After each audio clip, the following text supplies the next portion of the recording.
ক্ষমতাসীন দল নির্বাচনে হেরে যাবে, খুব পরিষ্কারভাবে দেখা গেল জরিপে। তখন তারা ইলেকশন কমিশনকে বলল যে আমাদেরকে জেতাতে হবে। ইলেকশন কমিশন রাজি হলো না, বললো সরি আমরা এটা পারবো না।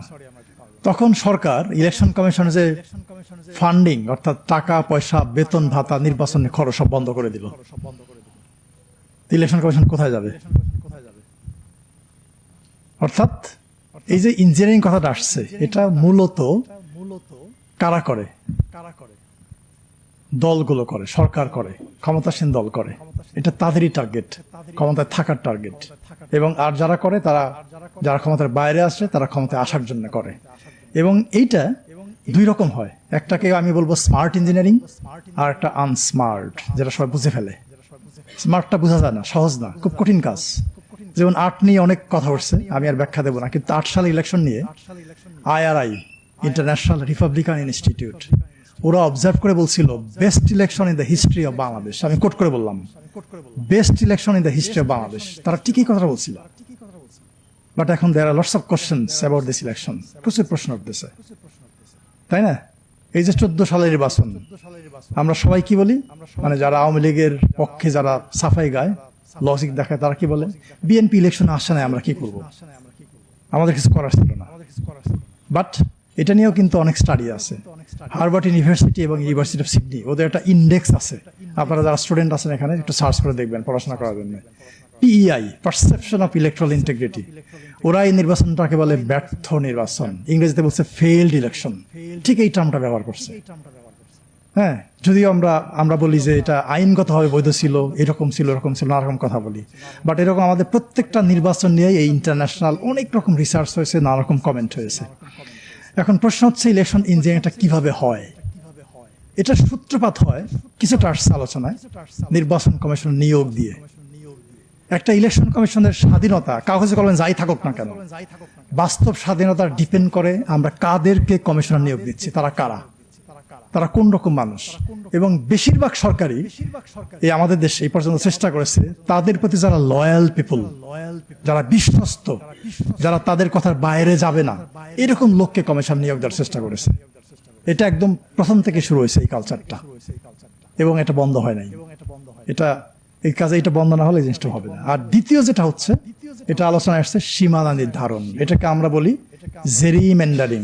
জেরিমেন্ডারিং এটা হচ্ছে যে ওই যে ব্যারিস্টার সাহেব একটা বলেছেন, আমাদের নেসার আমিন একটা বলেছেন, যে কোন একটা এলাকাকে ধরেন যে এরা কোন একটা দলে ভোট দেয়, তাদেরকে পারপাসিভলি অন্য একটা এলাকায় নিয়ে যাওয়া, অন্য একটা আসন নিয়ে যাওয়া, যাতে করে ভোটের ফলাফলের মধ্যে এক ধরনের তারতম্য হয়, প্রভাব পড়ে। এটা আর এক রকম ইঞ্জিনিয়ারিং।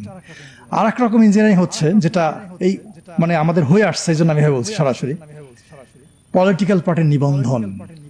অনেক ভুয়া পলিটিক্যাল পার্টির নিবন্ধন হয়েছে, কখনো কখনো রাষ্ট্রের উদ্যোগে করা হয়েছে।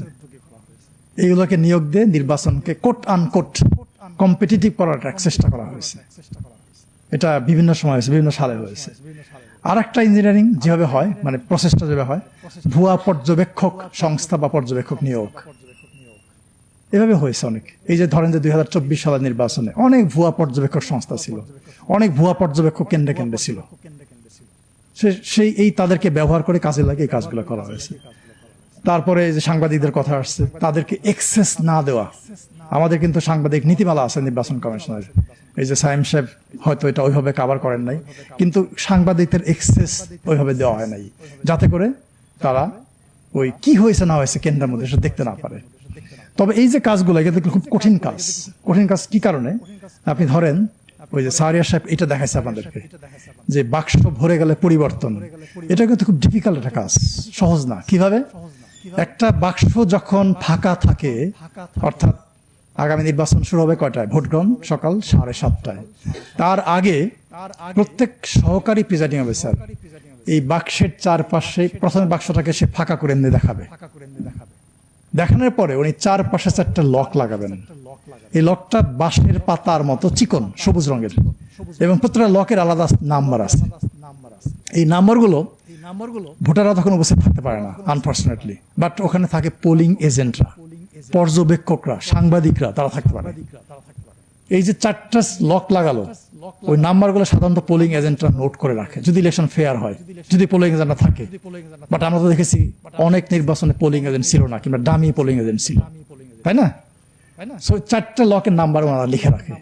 তারপরে যখন এই বাক্সটা ভরে যায়, আর একটা লক মাঝখান লাগানো হয়, যেখানে ফাঁকা আপনি যেখান থেকে ব্যালট পেপার ঢোকাচ্ছেন ওখানে লাগানো হয়।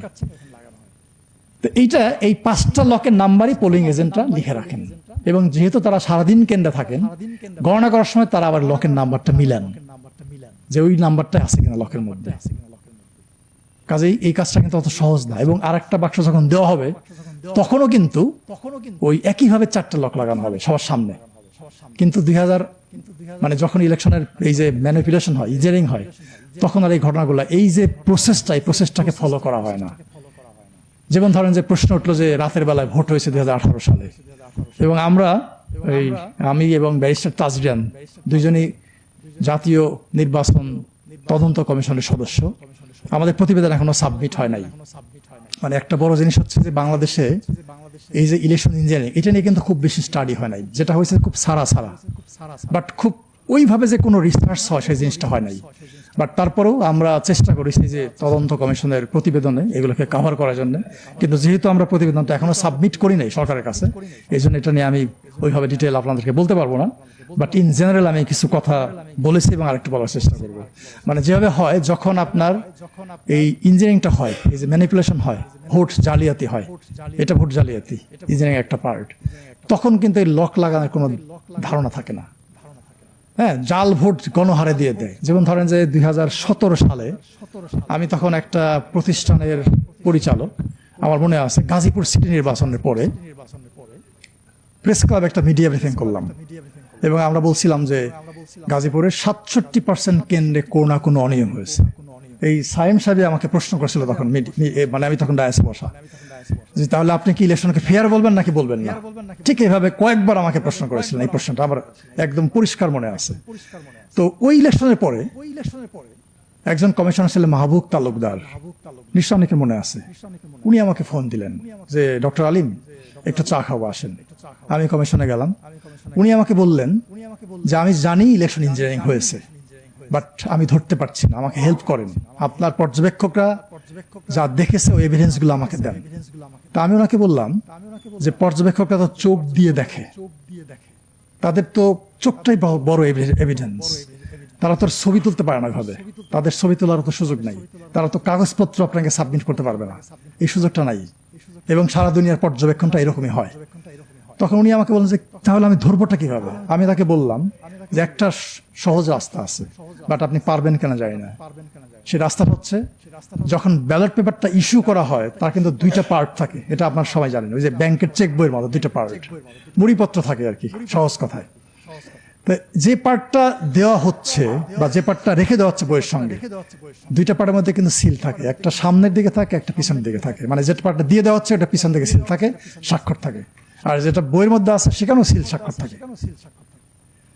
তাহলে আপনি রিটার্নিং অফিসারকে বলেন এই যে ব্যালট পেপার ইস্যু করা হয়েছে ওগুলা আপনাকে দিতে, চেক করতে। আপনি চেক করলে বুঝতে পারবেন। তারপরে উনি আমাকে বললেন যে ওনাকে দেওয়া হয় নাই। উনি চেয়েছিলেন কমিশনের কাছে, কিন্তু কমিশন তাকে হেল্প করে নাই, রিটার্নিং অফিসার তাকে হেল্প করে নাই। তো এখন যখন এই জাল ভোটটা হয়, তখন কিন্তু মানুষ গিয়ে, যারা দুষ্কৃতিকারী, যারা ভোট জালিয়াতি করে, তারা ওই ব্যালট পেপার সিলে নিয়ে গণহারে সিল মেরে ঢুকায় দেয়। ওই সিলের ধার কেউ ধারে না। এই জন্য ওইভাবে ভেরিফাই করলে এইটা ধরা খুব সহজ হবে। কিন্তু আমাদের একটা বড় সমস্যা কি জানেন? আমাদের দেশে নির্বাচন শেষ হওয়ার খুব অল্প সময় পরে ইলেকশন কমিশন খুব দ্রুততার সঙ্গে গেজেট প্রকাশ করে দেয়। আর গেজেট যখন প্রকাশ করে তখন আর এটা ইলেকশন কমিশনের হাতে থাকে না, এটা চলে যায় আদালতে। অর্থাৎ কেউ যদি চ্যালেঞ্জ করে তখন তাকে আদালতে যেতে হবে, কমিশনের কিছু করার থাকে না। Which is a shortcoming of our legal framework. আমাদের আইনে একটা বড় দুর্বলতা। সো এই সব মিলিয়ে আমরা আসলে যদি শর্ট টার্ম চিন্তা করি, তাহলে প্রথম কাজটা হচ্ছে আগামী নির্বাচন তো একদম দরজায়, তাই না? যেগুলো হয়ে গেছে হয়ে গেছে, এটা নিয়ে আমাদের ভাবার মানে কথা বলার বা ভাবার আর সুযোগ নেই, অবকাশ নাই। বাট যেটুকু বাকি আছে ওইটাতে একটা ফোকাস করা। প্রথম ফোকাসটা হতে পারে আপিল। আপিলটাকে স্বচ্ছতার সঙ্গে যাচাই বাছাই করে রায় দেওয়া। যেমন আমি ওই যে তাসলিম যারা প্রসঙ্গ আসছে, আমি এটা শোনার পরেই আমার অফিসে আমি বলতেছিলাম যে she will get back her nomination, এটা ভ্যালিড হয়ে যাবে। আমি একদম পরিষ্কারভাবে বললাম যে এটা ভ্যালিড হয়ে যাবে, এবং আজকে দেখলাম নিউজে তারটা ভ্যালিড হয়ে গেছে। খুলনা থেকে একজন প্রার্থী আমাকে ফোন করেছে, মানে যেদিন সে ফোন করেছে বলল স্যার আমারটা বাতিল হয়ে গেছে। কি কারণে? এই কারণে। আমি বললাম আপনি অ্যাপিল করেন, আপনারটা হবে। তো সে আমাকে একটু আগে জাস্ট SMS করলো যে সে ফিরে পেয়ে গেছে।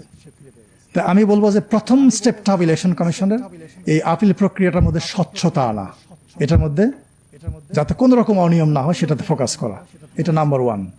নাম্বার 2, যখন প্রচারণা হবে ওইটাকে ওই মাঠটাকে ফেয়ার রাখা। এই যে দেখবেন কিছু প্রশ্ন অনেক দল থেকে উঠতেছে, মাঠ সমতল না। এখন ইলেকশনের মাঠ যদি সমতল না থাকে তাহলে তো খেলাটা হবে না, জমবে না। আপনি একটা দলকে পাহাড়ের উপরে দিয়ে দিলেন, আর একটা দলকে পাহাড়ের নিচে দিয়ে দিলেন। যে উপরে থাকে সে শুধু বল নিয়ে নিচে গোল দিতে থাকবে, আর যে নিচে আসে সে তো গোল দিতে পারবে না, বল নিয়ে উপরে উঠতে পারবে না। এই জন্য মাঠটাকে সমতল রাখা, এই দায়িত্বটাও ইলেকশন কমিশনের। তার যে হ্যান্ডস গুলো আছে তাদের দ্বারা এই কাজটা করে ফেলা। আর 3 হচ্ছে ভোটার উপস্থিতি। এই যে আমাদের সাইম সাহেব বললেন যে ব্যাপক একটা পার্সেন্টেজ, আমি 2 দিন আগে ইলেকশন কমিশন থেকে পরিসংখ্যান নিলাম যে আমাদের 18 থেকে 33 বছর বয়স পর্যন্ত ভোটার কত, 28%। এটা কমিশন থেকে আমাকে বললো যে 28% আছে। তা 28% ভোটার মানে তো বিরাট ব্যাপার, তাই না? এই যে আপনারা যারা ইয়াং আছেন, হ্যাঁ, এটা আপনারা মনে হয় যে এটা যদি আপনারা ঠিকভাবে ভোট প্রয়োগ করেন তাহলে ইলেকশনের ফলাফল অন্যদিকে চলে যেতে পারে। সো এটা একটা বড় ফ্যাক্টর। আর হচ্ছে ইলেকশনটা আলোচনায় আসছে, ইলেকশন কমিশন একা ইলেকশন করতে পারে না, অসম্ভব ব্যাপার। তার মাত্র 4000 কর্মকর্তা কর্মচারী আছে, আর দরকার হয় প্রায় 10 লাখ সব মিলিয়ে। কাজে যার যার যে ভূমিকাটা আছে, এই পলিটিক্যাল পার্টি বলেন, গণমাধ্যম বলেন, ভোটার বলেন, নাগরিক সমাজ বলেন, ইভেন ইন্টারন্যাশনাল কমিউনিটি, প্রত্যেকেরই যার যার রোলটা তাকে প্লে করতে হবে যথাযথভাবে। আচ্ছা, আর একটা হচ্ছে যেটা ইলেকশন কমিশনের সমালোচনা হলো, আমি বলবো যে ইলেকশন কমিশনকে খুব শক্ত ভূমিকায় নামতে হবে, খুবই শক্ত ভূমিকায়। মানে অর্থাৎ ছোট্ট একটা অনিয়ম দেখলেও অনিয়ম দেখার সঙ্গে সঙ্গে অ্যাকশন নিতে হবে। ভারতে আমার মনে আছে 2009 সালে কংগ্রেস ক্ষমতায় ছিল, একটা উপনির্বাচন হচ্ছিল কোন একটা এলাকায়। সালমান খুরশিদ তখন ইউনিয়ন ল মিনিস্টার, উনি গেছেন ওই এলাকায়, ওখানে যে উনি ক্যাম্পেইন করছেন। ভারতের কোড অফ কন্ডাক্ট অনুযায়ী এইভাবে ক্যাম্পেইন করা যায় না। ইলেকশন কমিশন তাকে একটা নোটিশ দিল, কারণ দর্শাও নোটিশ, কেন আপনি ক্যাম্পেইন করবেন? উনি উত্তর দিলেন না, সালমান খুরশিদ। আর একটা নোটিশ দিল, উত্তর দিলেন না। কমিশন বসে থাকলো না, সে কি করলো? রাষ্ট্রপতির কাছে গেল ইলেকশন কমিশন, যে একজন মন্ত্রী আমাদের কোড অফ কন্ডাক্ট ভায়োলেট করেছে, আমরা অ্যাকশন নেব। হ্যাঁ, আমরা ইচ্ছা করলে নিতে পারি, বাট আপনি কিছু বলবেন কিনা বলেন। তারপরের দিনই সালমান খুরশিদ ইলেকশন কমিশনে এসে এইভাবে হাত জোর করে ক্ষমা চাচ্ছে যে আমি দুঃখিত, আর করবো না, ভুল হয়ে গেছে আমার। ছোট্ট একটা প্রবলেম দেখলো ইলেকশন কমিশন, তার বিরুদ্ধে অ্যাকশন নিতে হবে। তাছাড়া এই ছোট ছোট ভুল থেকে বড় বড় ভুল যখন হবে তখন সবকিছু এলোমেলো হয়ে যেতে পারে। আর একটা হচ্ছে পোলিং এজেন্ট। এই যে পলিটিক্যাল পার্টির যে এজেন্ট গুলো থাকবে, প্রত্যেক বুথে প্রত্যেক ভোট কক্ষে একজন করে এজেন্ট থাকবে, তাদেরকে শক্ত ভূমিকায় অবতীর্ণ হওয়া। অর্থাৎ কোন রকম অনিয়ম হলে সঙ্গে সঙ্গে প্রতিবাদ করা, কমপ্লেন করা, এই যে সোশ্যাল মিডিয়ার কথা আসছে এগুলোতে পাবলিশ করে দেওয়া। আর হচ্ছে পর্যবেক্ষক এবং সাংবাদিক, এখানে তাদের একটা বিশাল দায়িত্ব আছে। পর্যবেক্ষকরা কেন্দ্রে কেন্দ্রে যাবে, গার্ড হিসেবে কাজ করবে, সাংবাদিকরাও তাই গার্ড হিসেবে কাজ করবে। কাজেই তাদের এই গার্ড দেওয়াটা হইতে হবে শক্তিশালী, যাতে করে তারা সবকিছুতে পাহারা দিতে পারে। আর আপনারা যারা আছেন ভোটারদের একটা লিমিটেশন হচ্ছে, এই যদিও আসলে পাহারা দিবেন, কিন্তু পাহারা কিন্তু আপনারা ভোট কেন্দ্রের ভেতরে গিয়ে দিতে পারবেন না। আইনটা হচ্ছে যে ভোট কেন্দ্রের 400 গজের বাইরে থাকতে হবে। আপনি ভোট দেওয়ার জন্য যেতে পারবেন, আবার ফিরে আসতে পারবেন, বাট পাহারাটা আপনার দিতে হবে ভোট কেন্দ্রের 400 গজের যে বাউন্ডারি তার বাইরে। আমার কাছে মনে হয় এই কাজগুলো যদি আমরা করি তাহলে আগামী নির্বাচনটা ভালো হতে পারে। বাট একটা নির্বাচন ভালো হলে কি আমরা আমাদের নির্বাচন ব্যবস্থাকে ফিরিয়ে আনতে পারবো? অসম্ভব। ওই যে আমাদের শিহাব সাহেব বললেন যে 2001 সালের নির্বাচন মোটামুটি গ্রহণযোগ্য, তার আগে এখন সিরিজ অফ ইলেকশন ভালো করতে হবে, না হলে আমরা যে তিমিরে ছিলাম সেই তিমিরে থাকবো। এবং এটার জন্য যেটা দরকার সেটা হচ্ছে এই যে এতগুলো সংস্কার কমিশন, আমরা নির্বাচন ব্যবস্থা সংস্কার কমিশন থেকে 250টার মতো সুপারিশ দিয়েছি। 250টার মতো, মানে আইনও তৈরি করে দিয়েছি। ধরেন যে ডেলিমিটেশন বাউন্ডারি, একটা নতুন আইন তৈরি করে দিয়েছি আমরা। নির্বাচন কমিশন নিয়োগ, আমরা একটা আইন তৈরি করে দিয়েছি। কাজে এখন হচ্ছে যে বাংলাদেশটাকে আমরা পেয়েছি, পরিবর্তনের বাংলাদেশ, এই সংস্কারের মাধ্যমে সেই পরিবর্তনটা আনতে হবে, না হলে আমরা যেখানে ছিলাম সেখানে থাকবো। ধন্যবাদ সবাইকে।